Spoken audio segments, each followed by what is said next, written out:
Welcome to the Dairy News and Views podcast, a production of the Iowa State University Extension and Outreach Dairy Team. Our podcast covers current educational, research, and industry tools available for your operation to manage healthy cows and calves while producing the highest quality dairy products. Thanks for joining us today on Dairy News and Views from the ISU Dairy Team. I'm Jen Bentley, Northeast Iowa Dairy Field Specialist, and I'm here again with my colleagues Fred Hull, Northwest Iowa Dairy Field Specialist, and Gail Carpenter, Assistant Professor and State Dairy Extension Specialist, as we introduce the fourth and final virtual discussion on successful forage feeding. Last night, you had an interesting discussion focused around forage feeding. Why don't you talk about who those presenters were and what the highlights of that discussion were? Yeah, we had a really great discussion last night. So far in this series, we've really focused on, harvest, processing, storage, some of those considerations when it comes to our forages and silage in particular. And last night, we really focused on the bunk to cow. So the more of the feeding side of things. So we brought in Ethan Weiss. He's a dairy producer up in Northeast Iowa at Foresight Farms. And he actually was on the call with his nutritionist, Jordan Hunt from GPS Dairy Consulting. So we were really excited to have both of them on. Jordan was able to talk about some best practices and some things that he recommends to his clients, which includes Ethan. And then Ethan was able to talk about, how on their farm they're able to make some of these things work. So it was a really great discussion, really great rapport between the panelists that we had. And I don't know, Fred, I really enjoyed it. What did you think? Oh, I've learned a lot. Some of the points that were made when we said, okay, what's your red flags? What's your green flags? They really hit, they made perfect sense. And obviously, with Ethan, we know that what he's doing is working. The herd's got 106-pound average. So Yeah. I think we heard from people who understand foragers and how to get it from the pile to the bunk. Yeah, some really great practical take homes from the discussion, I thought. And so this was our final webinar discussion series last night, and you've had some really great topics throughout the month. What have been your main takeaway messages that producers should think about now as they listen to these podcasts? Well, a lot of it's come down, honestly, to teamwork, to communication. Obviously, there's practical things that we need to do from harvest to feeding when it comes to high quality forages. But so much of making sure that these best practices work out in reality comes down to the team that you're working with, and making sure that we're in communication with all members of the team, all members of everybody who advises the farm, making sure that everybody's voice is heard, making sure that there's clear lines of communication between the feeder and the producer and the nutritionist. So a lot of that's really come out in this discussion all the way through. And, we also spent a lot of time talking about safety and the importance of safety when it comes to silage management. That's been a repeated theme that we've seen across a bunch of our different speakers, and the value of, it's easy, to kind of get sloppy sometimes, but the value of human life is so much bigger than anything else we deal with on the farm. And so I think those are a couple things to me that have kind of risen to the top through these discussions. We talked about safety when you're out in the field with a chopper and hauling. Last night really drove home the point that silage pile is a dangerous place. And they talked about some of their safety protocols. The last thing you want to do is have somebody under many tons of silage. So, I think that was important. The other thing that I think came across during the entire series was the face of that silage pile when you're removing silage is vital to having silage in the bunk that's staying stable. And, at this point, I think almost every time we visited, that topic came up, and it's a takeaway that we have to bring to everybody who's listening to these programs. Yeah, forages really are the cornerstone of our rations. They make up such a big percent of our rations. They're so important. They're the fuel for our lactating cows for milk production. And it's once a year that we deal with harvest. In the case of corn silage, or hay is multiple times a year. But in terms of 365 days out of the year, how many of those are you actually spending on harvesting? It's a small percentage, but it really it can make or break performance for the entire year, performance and cow health and all of those things that are so important. So it's definitely been some good discussion on, some of the back to basics, but also some pretty key take homes, I think, that we've talked about along the way. Sounds great. Well, appreciate you being on, and we'll include the remaining portion of this podcast with the discussion between Foresight Farms and Ethan Wise and their dairy nutritionist with GPS Consulting, Jordan Hunt. So let's tune in, and we look forward to visiting with you on the next Dairy News and Views from ISU. I guess I'll start with kind of a more general question that I've been asking a few of our speakers. When you walk onto a farm, or Ethan, when you walk outside on your own farm, red flags and green flags, what are some things that immediately catch your eye? Like, oh, this is potentially a problem. This is potentially something with a little bit deeper meaning. It just catches your something maybe not quite right there. And green flags, things where you're like, oh, these people probably have their ducks in a row. For me, I think one of the first things that catches my eye when I walk onto a farm is the face. And I think a nice, the face of a bunk, it tells you a lot about just the attitudes towards tail when it comes to feeding. And so to me, that's kind of my red flag, green flag. What about you, Jordan, and Ethan as well? Yeah, for me, it's cleanliness and how things are kept up. Like, is there plastic all over the feeding center and tires just randomly thrown here and there? Your face comment is spot on too. Like, when things are kept up tight, like attention to detail is a priority, and they're going to want to go above and beyond whatever it is they're doing on that dairy to achieve results. Yep, I'd 100% echo that. Face, plastic management, tire. We, starting probably 3 or 4 years ago, started stacking all of our tires when we're taking them off the plastic. I think that's added value, and it looks better, but it's also cleaner when you're putting tires back on the face.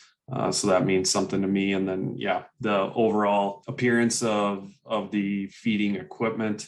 It might not always be something that really adds function to the equipment, but the overall look of it helps guys have some pride in their job and making sure everything's swept up. If I get in a payloader and there are pop cans and trash all over the floor and it looks like it hasn't been cleaned, I'm probably gonna assume a few things. Whereas if I get an equipment that's clean, well taken care of, both mechanically and from a just look standpoint, I think that means a lot too.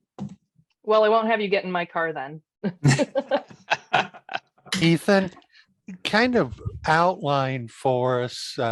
I know growing up, my dad said, this is what you do to every tractor before you turn the key on it. This is what you check on the feeder wagon before you put a loader of feed in it. Just kind of give me your first couple of things you expect your folks to be doing before they fire anything up. Yeah, you bet. So when I came back to the farm in 2017, and the feeder that had been there almost 20 years.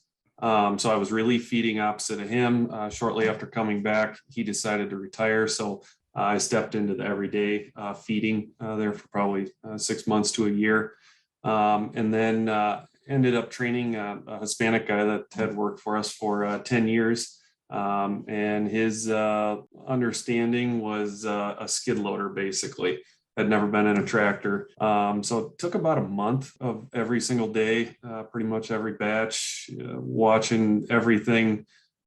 Just started with handing him the keys and getting him to back up a tractor and a TMR. So that was pretty brutal to watch, but it also helped me really streamline things, especially on the maintenance side and what you need to be looking for.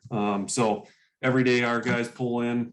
During the winter, all of our stuff is parked inside in a heated shop. Here in the last couple of years, we've been able to put up a heated shop, which has been, those things are hard to pencil. But when you can roll in and it's -40 and you got feeding equipment in a warm spot, man, that makes a lot of days go quite a bit smoother during the winter. But guys are pulling in, starting, walking up to equipment, checking engine oil, hydraulic oil, all fluids, then hopping in it. The mentality is at our place. If you brought it, basically, if it fit in your lunchbox on the way into the cab, it can fit in your lunchbox on the way out, or your hands, whatever. So the understanding is that you keep it, the way you found it. So you're taking all your trash with you. And then, just through spending that much time with him, you realized how much time you spent, in my case, with dad or other relatives on the farm, learning a lot of small things that when you go to train somebody, you don't immediately float to the top of the list on things that you think you need to train them on. But that, I guess I don't have a lot of really good examples right now, but even if the guy who does it probably doesn't have like a great mechanical understanding, but knows to communicate when things don't look right. I mean, he knows what looks good, what isn't. And part of that is keeping small leaks taken care of as they're coming up on hydros, on TMRs, on, all that type of stuff, pointing out hydraulic hoses that are worn through to the cords. So he maybe doesn't have a full understanding of all that, but knows enough to communicate when something doesn't look right to them. Now, do you use checklists for a lot of that, or are you light paperwork? We have not formalized a lot of that, to be honest with you. So it's two guys feed on our farm, and one guy is always, or the one guy, except for 1 or 2 days a week, is always the one that is in the morning starting everything. So it's the same guy defacing every morning, checking over the wheel loader. The opposite guy is checking over TMRs and tractors, trucks, that type of stuff. So don't have checklists, just have gone to more of the consistency of who's in that piece of equipment first thing every morning, which has kind of buffered the lack of a checklist thus far. So I want to talk about something that you both kind of mentioned at different part, but feed management software. So Ethan, you said you're using the one feed, which happens to be what we also use at the Iowa State Dairy. That's not a formal, it's not a pitch or anything. It's just what we happen to also use. Jordan, I'm sure you have a lot of different softwares that different clients of yours use. Do feed management softwares, do they pay for themselves? Well, first and foremost, yeah, there are a lot of them out there. In my opinion, you definitely want to invest in a software that, the developers and that company are looking into the future and wanting to continue to make that program better than what it is today. Unfortunately, there's probably a few out there that don't really fall in that camp. But anyway, nonetheless, to answer your question, I do think they definitely pay for themselves. Go back to the slide real quickly. Like, you start adding values to especially mineral mixes here, okay, on deviations, these become a year's time if it is an issue. But number one, if you don't have the software, you're never going to know this, right? And it gives you that traceability aspect. And I don't think I've ever seen it be a problem where like feeders felt like they were being watched or, like Big Brother type thing. It's like, they have a job to do. And just like you or me, like, we're judged on performance.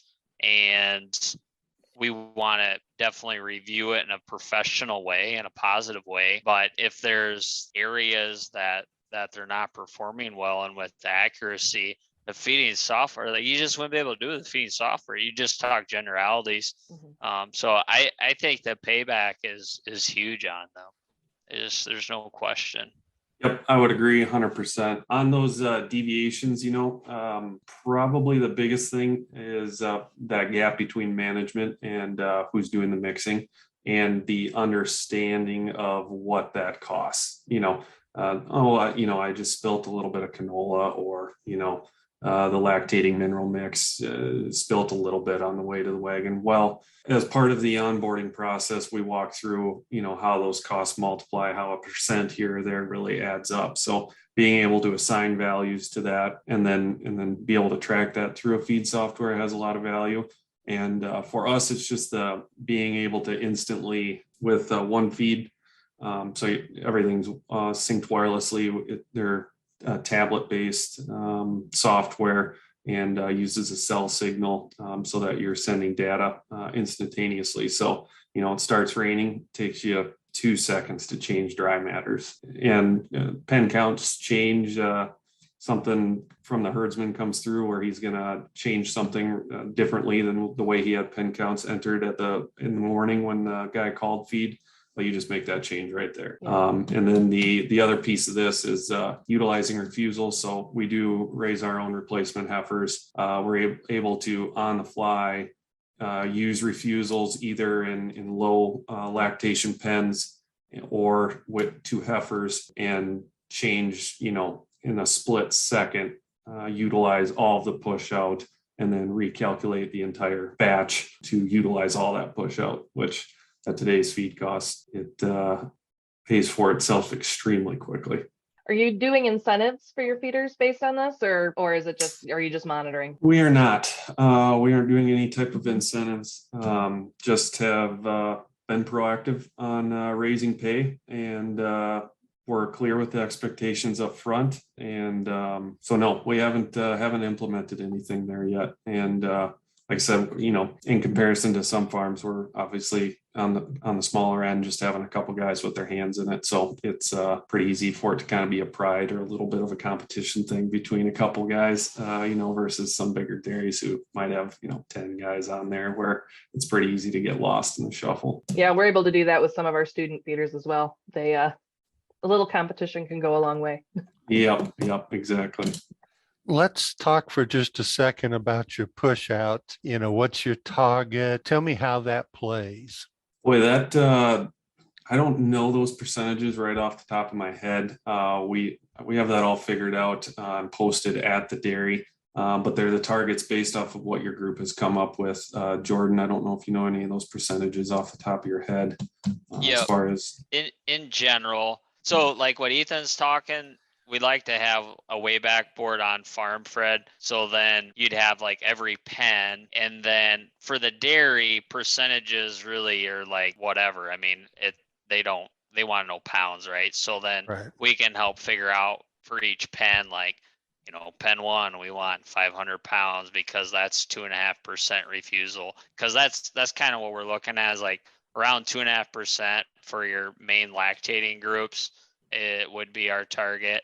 And then like a low pen, you would want to be 1%, pretty tight. Like you don't really want to have a lot of leftovers for them.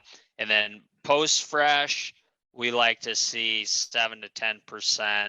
And then pre-fresh would be that same, 7 to 10%. Obviously, really critical groups, you don't ever want them to run out of feed. So we're going to run refusal a little heavier on them. They're smaller group sizes anyway, so poundage really doesn't become that big of an issue. So does that answer your question, Fred? Absolutely. Yep. One thing I'll mention there is with the software and being able to utilize that push out, our previous software didn't allow us to do that quite on the fly.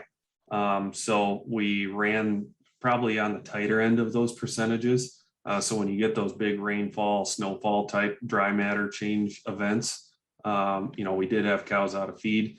Now we're maybe a slightly heavier on that, but knowing that you can utilize that push out and that, no longer having to throw X amount out when you get over so many pounds, just because it can't be utilized. We're, being able to utilize all that, the amount of times that we have pens out of feed has dropped. So when you talk about 7 to 10% refusals for your post fresh group, how many days about are they going to be in that fresh pen? So my ideal fresh pen would be 2.5 weeks. Like I really don't like them going over that.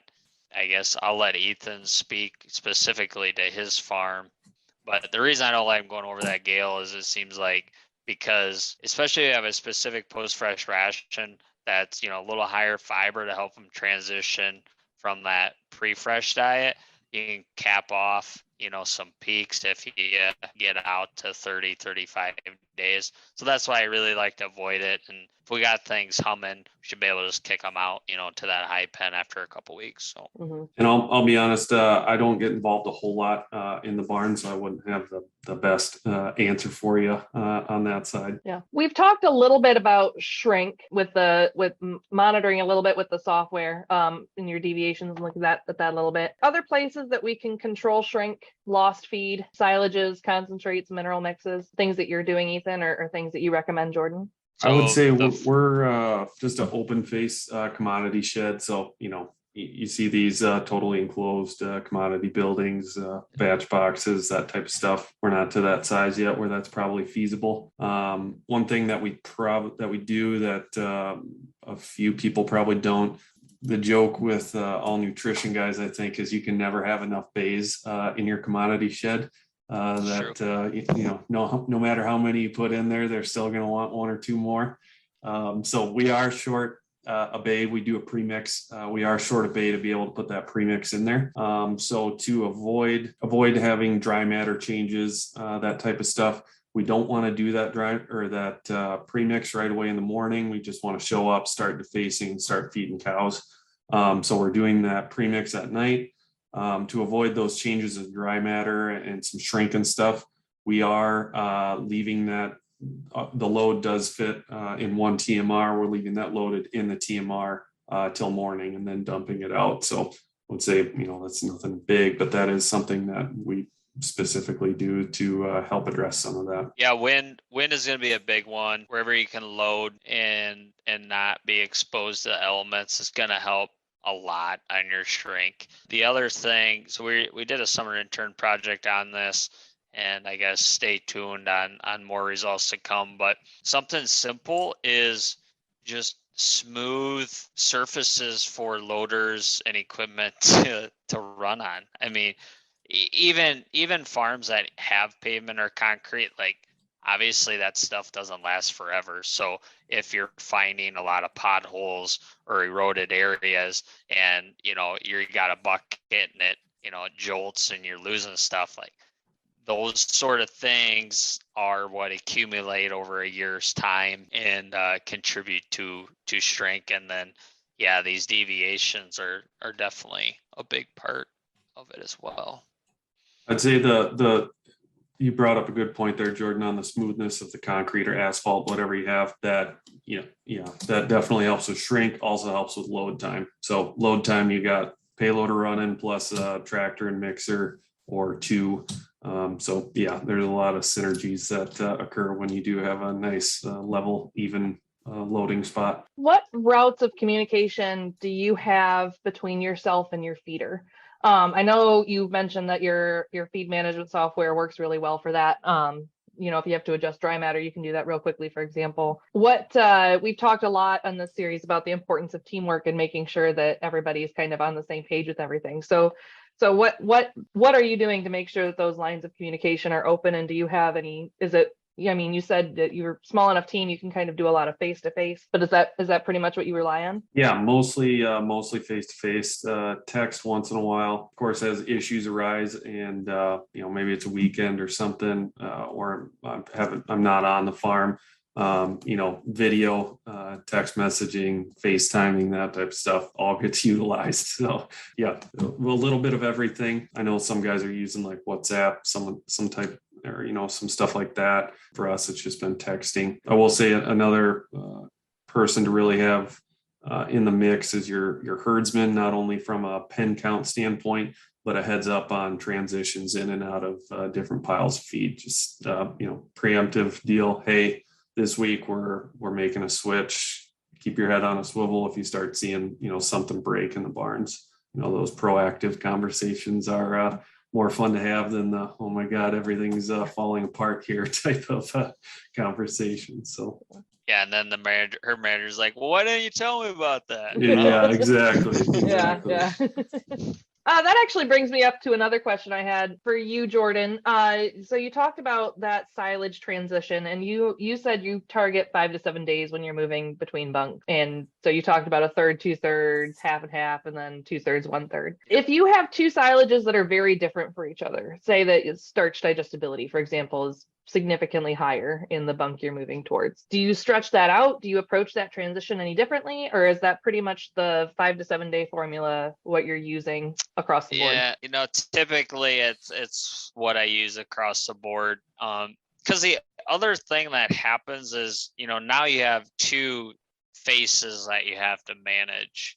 And so it's a double-edged sword. It's like, in your situation you're explaining there is like, yeah, it would make sense to probably stretch that out a little longer. But then we also run the risk, especially if we're in the middle of summer, of both faces deteriorating because we're not using enough out of both. So I've kept it pretty tight, and I feel like it's worked out better that way. Yeah.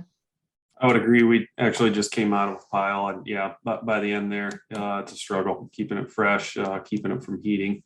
One thing that Jordan's group, has brought to our attention that we implemented is, so as you're feeding that face, and you're coming down the slope right at the end of a pile, when you're in that last, for us, it's like 20 feet.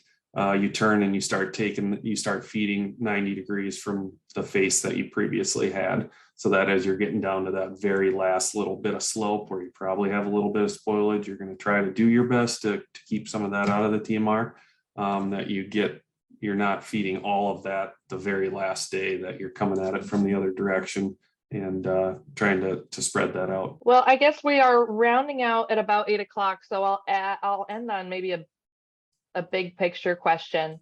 So what's the hill you'll die on? So we've talked about, not everything's always going to work out perfect every single day. You're going to have a snowstorm and the tractor's broken and like everything's kind of going out at the same time. It's always either one or the other, right? Either everything's going perfectly or nothing's going well. So, in those circumstances where you can't necessarily hold yourself to that high standard that you normally hold yourself to on a certain day, what's the one thing that you want to make sure gets done absolutely correctly because so much stands on it? All of it, right? Like yeah, it's a hard question to finish on. Come on, Gail. Yeah, that's a good one. Maybe we'll come up with a softball after this one. Yeah. It's probably not like the thing at the hill I would for sure die on, but something we have really tried to do that doesn't take a lot of effort other than maybe some self-control is just not interrupting the feeders while they're feeding. So, no matter how bad the day is going, it's the, oh, can I borrow the payloader? We've only got one payloader on our farm, multiple skid loaders. We got a payloader at each location, but they're about 8 miles apart. So resisting that urge to just, oh, hey, I need this for 5 minutes. You throw the rhythm of the feeding off. It's hard to put to really understand that until you've experienced it, but that's something that is just like a mentality, and doesn't necessarily take a lot of effort. It's just kind of that self-control to not interrupt those guys, let them get feed in front of cattle, let them do their job, and then if you need equipment after that, that's the time to utilize it, even though it may only seem like a 2-minute little deal to you. It magnifies in the scope of the feeding system. What do you think, Jordan? Oh, I thought I was going to get out of it. No, I'm just kidding. I would say defacing the silage, it just has to happen, because like when you think about it, if you shortcut it and you gouge it all up, like you can mess it up for a week plus because of the amount of air that you can inject into it, and it just compromises feed, and then it's just a cascade of events from there. So yeah, for me, it'd be base management. The other thing, I guess, that would tie into that a little bit that we've done is, so at the end of the day, the mentality is that the wheel loader is parked in the commodity shed and it has the defacer on it. The hoses aren't necessarily hooked up, but it's at least attached to the wheel loader. So one thing that has done is, not only is that one less trip in and out of the cab for the guy when he shows up in the morning, now he can roll up, hook up hydraulic hoses and hop in the cab, away he goes. He doesn't have to drive over to the defacer, put that on, get back out of the cab, hook hydraulic hoses up. But it's also, as everybody on the farm is using that wheel loader and then having to put the defacer back on before they get done with it, everybody walks past it and everybody's looking at it. So as it's that critical of a piece of equipment, it's kind of a passive thing that we've done that helps you catch issues with it ahead of time rather than having a breakdown and not being able to deface. I like that. Absolutely. All right, I came up with a softball for you, so we can end on this question, unless Fred's come up with another one too. I just would be curious, Ethan, you mentioned 2,800 acres. Besides corn silage, do you grow any other forage? Yep. So we grow corn silage and then haylage too. So we got probably 400 or shade over of alfalfa that goes to the lactating cows. That's all Harv Extra alfalfa, and then it's all BMR corn silage too. High moisture corn, anything else other than corn silage? Used to do high moisture corn. May again down the road. Struggled keeping the face fresh during the summer, so have just gone to a real fine ground dry corn, and then obviously have a decent sized cropping operation that we're able to utilize a lot of our own corn that we grow as that dry corn. So you're doing BMR and conventional corn silage, right? 100% BMR on the lactating. For heifers, we're doing some conventional stuff, but at the dairy with the cows, it's all BMR. Now here's my softball. So maybe this is more for Jordan. I'll preface this by saying we did take our dairy challenge team this past winter to Foresight to see your place up there, Ethan, and there was no low-hanging fruit. So it was an excellent practice farm for dairy challenge because it really made them kind of stretch themselves and think. Promise I didn't pay her, Jordan. I like going places where it makes them kind of poke around and look for things. So maybe this doesn't apply to you, but for Jordan, what's the low-hanging fruit on those farms that you go to? An easy thing that you can see that's kind of the first thing a lot of people can do if they're looking to improve their forage management. Yeah. Honestly, Gail, there isn't much low-hanging fruit these days, which is good because that means as an industry we've improved in a lot of areas. Yeah, I would say there's still opportunities around just like simple things like Ethan was talking about after you deface silage of commingling. And because there's going to be nutrient variation across a face, right? So that's the whole reason why we want to deface and commingle. And, it doesn't always happen at the frequency I would like to see on farms. And, especially if a farm that I'm not working with, I haven't had a chance to really, talk to them about these sort of things. That can be a really simple thing to just really tighten down any kind of inconsistency that would be taking place in the bunk. Yeah. So Ethan, for you, what's your next step? I know that you it seems like you have an attitude of, okay, how can we always be improving, right? So what's your next thing that you're kind of looking forward into the future for being able to continue progressing and improving? I think so a bigger hurdle that we've had, about 600 of our cows are on a slatted barn, 12-foot deep pit slatted barn. The remainder are on sand bedding in a separate barn that was added later on. But the sizing of our TMR has been limited due to weight restrictions on that slatted barn. And through doing that, we had a TMR at our main site, a dairy that was I think it was a 615. It was like 650 cubic foot, I think, or something like that. And then had a truck mounted TMR at our heifer farm. And they were both used in their respective space, and there was no overlap.